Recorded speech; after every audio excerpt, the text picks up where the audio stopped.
So what's up guys? Today, testing naman tayo ng temporan. Kahapon kasi may sandstorm so hindi ako nakatakbo sa labas. Pero nag-gym na lang ako. Tinry ko lang mag 3K kahapon using the Nova Blast. Okay naman. So naging adjustment na ginawa ko is pinalitan ko lang yung swelas. Meron kasi akong swelas na parang arch. So mas comfortable siya for me. Pero for now, since tempo tayo, gamitin pa rin natin yung Zoomfly. Kanina ko pa tinatansya yung weather. Kasi kahapon talagang halos wala kang makita. Ngayon, kita mo na yung mga building doon sa malayo. Pwede na tayong tumakbo sa labas. I think it's safe na. Tapos medyo malamig, no? So maganda to. So let's go! 3K in. Tubig muna. 5K in. Medyo naka-recover na konti kaya takbo tayo. Let's go! Okay, 7K done. Una, nahirapan ako tumakbo.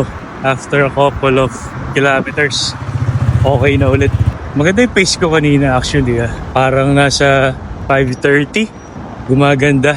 Tapos nawala yung fatigue sa katawan ko na tuloy-tuloy natin yung takbo natin. So bukas rest day tayo. Pahinga tayo ng maganda. Kasama sa training plan yung rest ha. Okay, magmamadali. Hindi laging takbo ng takbo. Kailangan may rest day din para makarecover yung muscles saka yung legs nyo. Para next run, hindi masakit yung paa, walang pains. Okay. So yun lang mga pre. Bye.